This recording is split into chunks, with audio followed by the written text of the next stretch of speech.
mic off. We are back again, Doug. Welcome to what? It's a Midweek Faith Lift. Midweek Faith Lift. There you go. December 22nd. Yes. We have, 3 days? Something like that. 3 days until Christmas. Yes. It's Saturday, I think. Yes. Yeah. Christmas is Saturday. definitely on a Saturday. Boy, And time flies, doesn't it? It flies. I mean, we were just at church a couple of days ago. That's right. You had a great service. You know, that was a service that I really like doing. You know, it kind of captures some of the biblical references for Christmas, and it also talks about the spiritual journey. You know, and kind of ends up inviting everyone into it. You know, not only with a circle but with the votive candles, so that. You know, there are some people. Sometimes Christmas can be a very sad time. Exactly. You know, Yeah. a loved one has passed. Yeah. Or certainly these days with COVID, somebody can't be with us, or Right. they're in the hospital or something like that. And so it's nice when you've got those votive candles up there. You can come up with your lighted candle. And I like lighting it off the Advent wreath, you know, because it kind of it's a touchstone, you know, to bring that in, and then at the same time they can invite loved ones. It's a special service. It definitely is. And speaking of, you know, just kind of like everybody's not going to be in that space, that Christmas Right. spirit. Right. And I know for myself, you know, I lost my pet, you know, last year at this time. That's right. Yeah, I had to put her down in December. Actually, on Christmas Day. Oh. I had to call the vet and ask that they. That's that they, tough. Yeah, she was ready to go on Christmas Day. She was like, I can't do anymore. Yeah. And I was like, you sure you can't last one more day, Carla? And she's like, no, I can't do it anymore. So I had to get in the car, put her in the car, and take her, and myself and I brought the other dog along with us, so that the dog would know that, you know what, she's not coming back. Right. Because a lot of times dogs look for each other. Yeah, just they like we do. Just like we do. They do. And I didn't want her to run out the yard and like, where's Carla? So I said, you know what, you're going to go with me. We're going to be a family. We're going to put her down. Yeah. You know, so it's not always the best of time. I'm in a great mood, but people lose people. They do. They do. And they miss people. Yeah, You know, yeah, that yeah, sort of thing. yeah. It's a time for family, and it's a time for gifts and giving. And when we talk about giving, and then you think of the person that you want to give something to and they're not there for some reason. It can do something to you. Yeah, it's tough. So what do we do during that time? Like during that time when you're feeling that, how do you, because that's about raising vibration. It is. It is. You know, you have a low vibration. It's about raising that vibration. I think the best thing that we can do is get involved with something. That's a lot of what volunteer work is. You know, for many of us, and I've just gone through this recently myself, you know, we're working 40, 50, 60 hours a week. We're raising kids, and then here comes the grandkids, and we just look forward to some peace and quiet. What, you know, retirement will be great. And then you go into retirement, and like, now what do I do? I need something to do. That sort of thing. Yeah, And then you're in retirement, and then here comes the holidays and all of that. And everybody's grown. It's like they got their own family. Exactly. And so you're like by yourself. And you're here, and they're out in California wherever they are. Yeah. And that can be a very, very difficult time. And I think, you know, one of the best things we can do is get together with each other. Yeah. Get involved. And that's what that candlelight service was about. It was about Exactly. getting involved. We got in a circle. We sung Christmas carols, Right. and that kind of created a sense of it lifted. It did definitely lift the vibration and the thought energy. so. Yeah. I thought so. Yeah.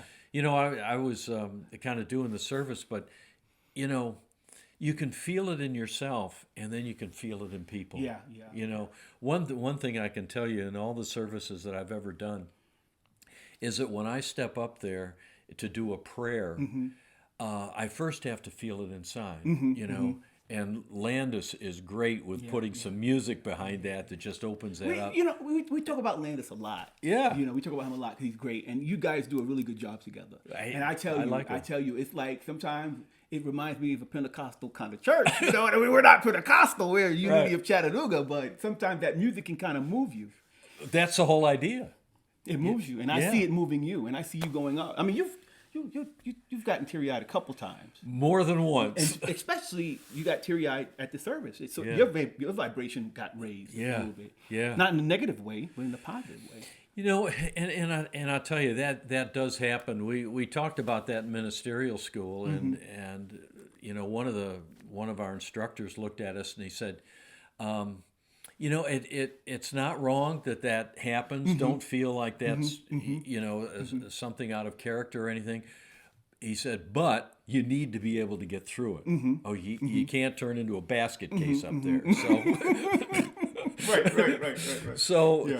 So sometimes that comes up for me, and it's just God's energy opening up that heart thing, you know. I understand. And it does happen. Yeah. You know, I was watching a video of Michael Jordan a couple of days ago. He was at Kobe Bryant's funeral. Oh. And he was speaking of Kobe Bryant. And he was talking about how Kobe would call him in the middle of the night and ask his advice on what he should do as far as with basketball. Sure. But in addition to that, they began to get close, and he started to ask him questions about life, how to handle situations with family and with his wife.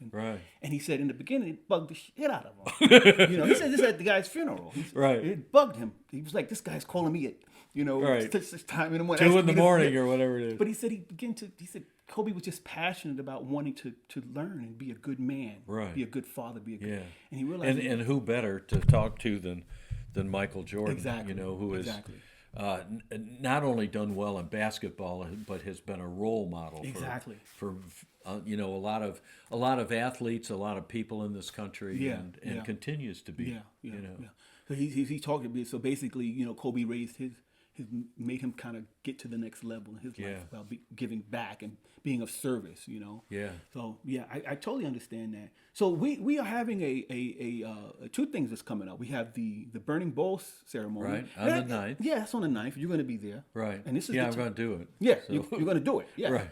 And can you tell us a little bit about what that is? Yeah, the burning bowl, basically what happens is the year before, during the burning bowl service, we challenge people to, you know, what are your goals for the coming year? What do you want to experience or achieve or have come into your life, something like that. And what you do is you write a letter to God. And in that letter to God, you say, you know, this is what I'd like to experience, and this is what I'm willing to do. Okay? This is my part, and this is what I expect your part, big guy, you know, that sort of thing. Edwin Gaines was funny as heck with her prayers about that, but that's kind of the idea behind it. And then what you do is you seal that in an envelope, which we provide, and you put your name and address on the outside, put it in the basket, and then a year goes around and we mail those back out. Yeah. Okay? Yeah. So you're a year later. A year later. And you don't expect it. It comes when you least expect it. And so when you get it, this is what you wanted a year before. Yeah, okay. I remember getting it a few times. So you get to reflect on that. Yeah. And then when the burning bowl comes up, you know, and we have talked about this. We've talked about releasing and letting go of those things that really don't serve you anymore. It was part of the forgiveness talk that we did a little while ago.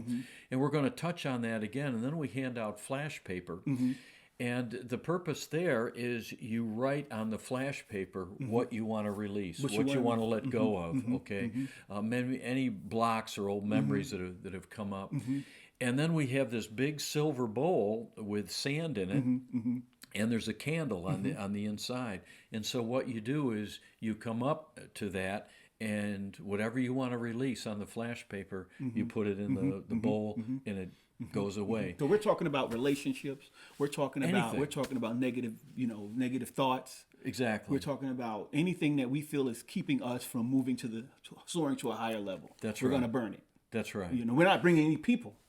We're not bringing any physical people. No, no. We don't want to burn it, but we want to definitely, you know, if there's anyone in our lives, if there's any thoughts in our lives that are not serving us anymore and not bringing us to a higher level, we want to definitely put that in the bowl, and we want to get rid of it on that day. I'm excited about that. Yeah, and it's not about the other person. Right. Okay. It's always about what's inside of me that I see that I want to release and let go. You know, and so the burning bowl is There are several traditional services that we do in unity, and the burning bowl is one of them. It's very, very powerful.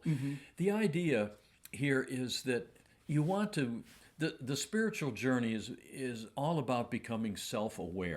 Okay, and once you become aware of who you are and what energy you're creating, not only in yourself but what goes out in the world, then you realize that there is a connection between the way you show up and the way you think and what experiences is happening to you.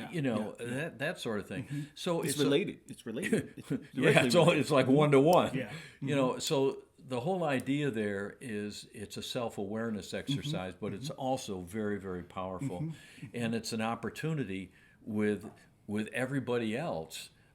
They are doing the same thing to kind of join in and feel part of it and that sort of thing. I mean, this stuff is very powerful. I mean, I've taken some suggestions from you on how to better represent myself out in life, and I've actually seen how when I'm in a place of negativity, how that translates to someone else and how they respond with that negativity. Oh yeah. And then I think a couple of days ago I found myself in a situation where I said, I'm going to test this out. I'm going to, I test it. I test this stuff out, Doug. I do it. I play around with it. I'm like, I'm going to do this. And I say, this is a negative situation. I'm going to change it around.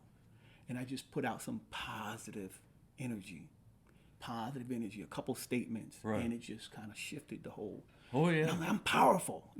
That divine energy is powerful. It is. What I'm saying? But it's intentional. We have to deliberately try to implement this stuff into our lives. Well, it's all about becoming a conscious co-creator, a conscious co-creator in love with God, and once you get the hang of it. I mean, you're walking the path that the saints walk. Yeah. And we don't walk them 24 hours a day, but we have moments of them. Yes, little glimpses. Yeah. One thing I wanted to mention about the service that we just had and the season coming up. Lots of times, especially in Unity and throughout the world, we talk about peace. And so many times we think that, perhaps there's another leader that can bring peace in the world. And if we could only have the right spiritual leader or the right political leader or something like that. But it's not about that. And what I would just draw people's attention to is you got to do it the way that Santa does it. How does Santa do it? He goes around the world. Santa is invisible, but he's something that lives in everybody's heart right here. So peace in the world starts right here. It starts with yourself, yeah. I don't know. There have been some great leaders in the world. Gandhi, Martin Luther King, we've talked about them. Some of the presidents in the United States and world leaders. But typically what happens, unless it comes from here, unless it's something that's every day that people around the world can come to, nothing's going to happen. We can talk about Jesus, and we can, but if he's not in our hearts, if that doesn't, go out from us, nothing else is going to happen. And so I think, the services, especially around Christmas time, regardless of the particular religious faith or spiritual faith that a person goes to or attends, the most important thing is to feel that peace inside and to use some of the tools that we talk about and let that go forward. Let your light shine. Exactly. Because if we don't do that, everything else is useless, just like you're experimenting with. Yeah. We're going to end it there, Doug. I mean, that's perfect. That's perfect. All right. Listen, we have the Burning Bowl January 9th. Right. We have the Christmas Eve talk that we're gonna put up on Christmas Eve at 7 p.m. Yeah, Christmas Eve at 7 p.m. We have a special Christmas Eve. I don't want to call it a service, but it's about a 18-minute talk about Christmas, and it's kind of neat. It's kind of touching. It goes through. Well, you'll see it. Yeah. What time again? It's going to be at 7 p.m. on Christmas Eve. Great. Yeah, the night of Christmas. There you go. And so, listen, come join us for the Burning Bowl. We have our Sunday service online, online service, not in person, online. Right. And I think we're going to have Therese Lee. Yeah. Redhead. Yeah. I love her. Oh, she's fireball. Yeah, she's fireball. I'm looking forward to hearing from her. Yeah, a lot of fun. Yeah. And we just want to wish you guys a Merry Christmas. Okay. Yeah. Well, and let's do our thing. Doug loves these hats. I do. I love these hats too. Merry Christmas, everybody. There we go. Yep. Merry Christmas. Merry Christmas.